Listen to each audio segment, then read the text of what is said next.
Remember those who are not covered by the Labor Code provision on wages. 1. Domestic workers. 2. Persons in the personal service of another. 3. Farm tenancy or leasehold. 4. Home workers engaged in needlework. 5.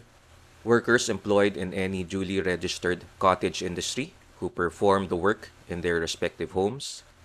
6.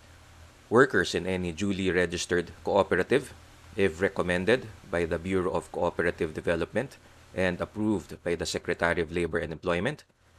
And 7. Barangay Microbusiness Enterprises.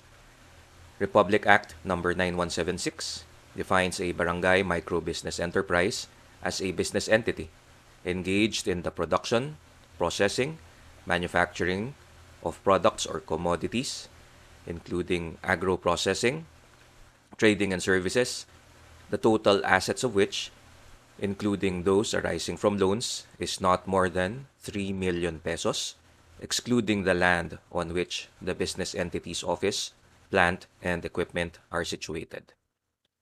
Now, let us note